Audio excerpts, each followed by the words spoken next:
dokter bukankah berfatwa rokok membunuh, rokok menyebabkan kanker, rokok bikin impoten, rokok bikin keguguran, rokok bikin darah tinggi, ya, rokok bikin mandul, ya, dan seterusnya. Kalau seandainya ini disebutkan di zaman Nabi, pasti sudah dilarang waktu itu, ya, karena nggak akan berbenturan antara apa, sesuatu yang bahaya dan yang halal nggak akan bersatu, dan ini bahaya untuk kita juga. Bahkan disebutkan dokter membunuh pelan-pelan, berarti nggak boleh, ya, walaupun pelan-pelan. Di tempat kita ada anak muda 17 tahun baru belajar ngerokok karena tinggal di tempat dingin. Ngerokok 2 bulan rutin, sekali ngerokok langsung 2 pak 3 pak. Hitungan 2 bulan paru-parunya sudah bocor, kebakar semua. Wah, ada yang kena kanker lidah, kanker lambung, menjalar ke paru-paru, ya. Ada yang juga perempuan kanker rahim, perempuan keguguran, darah tinggi. Wah, banyak sekali efeknya. Gak mungkin syariat mengizinkan, mustahil, ya. Kemudian berikutnya hadis Nabi, la doror wala dirar. Tidak boleh membahayakan diri kita, gak boleh membahayakan orang lain. Bahkan kata dokter, perokok pasif lebih berasa dampaknya dari perokok aktif. Berarti kedoliman kita kepada orang sekitar lebih membahayakan daripada kita sendiri.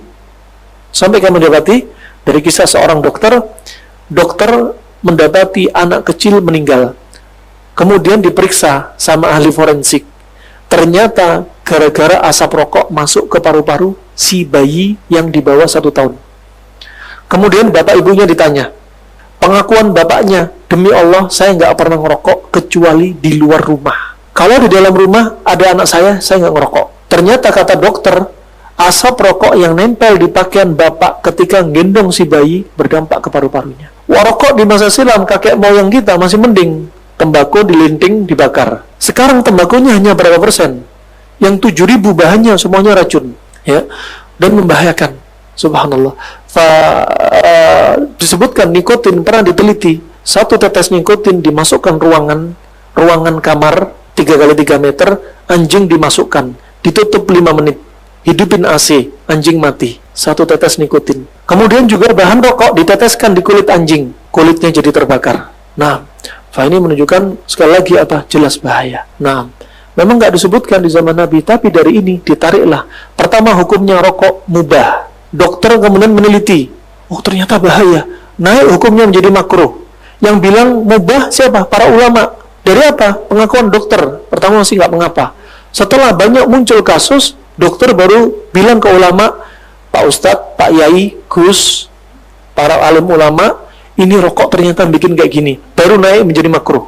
Kemudian dokter lagi nyampaikan, gak boleh rokok dijual kecuali ada tulisan di bungkus rokok. Sebenarnya pemerintah gak setuju, tapi gimana? Ada pajak yang besar, ya.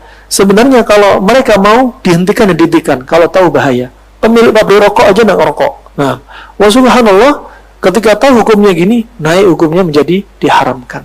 Nah, subhanallah, cara terapi rokok yang terbaik kami coba permen cengkeh lama, propolis lama, pakai terapi bekam di kepala lama, yang simpel betul-betul pintas di ruqyah. Karena orang mengatakan rokok itu gak ada lezat-lezatnya, gak ada manfaatnya, ya. Ketika kita tanya para perokok, fitrahnya baik, tapi bilang gak enak. Lama-lama dia mengatakan enak, karena beda sudah. Ternyata subhanallah, ketika pernah kami meruqyah beberapa orang, ya, betul-betul dia orang teras atas dan pingin tobat, ya, pertama kita sampaikan, Pak, Bapak tahu hukumnya rokok nggak? Tanpa sebut nama, ya, karena mungkin orang terkenal beliaunya, ya, Bapak betul pengen berhenti rokok? Ya, betul ngerokok, pengen berhenti. Tahu hukumnya nggak? Ya, tahu sih. Bahayakan orang lain nggak? Iya sih. Kalau gitu baik nggak? Ya nggak. Kenapa ngerokok? Ya ikut teman-teman aja, gitu. Baik. Sekarang coba Bapak lepaskan semua, tobat sama Allah. Syaratnya tobat sebutin. Setelah itu diruqyah hanya sebentar. Selesai itu tentunya tobat dan ruqyah. Kemudian ngerokok. Apa kata beliau? Kok rokok rasanya pahit, Ustadz? Iya. Yang bikin manis qarin, jin yang ada di tubuh Anda. Al-Amwa, menemani ibadahmu juga hijrahmu.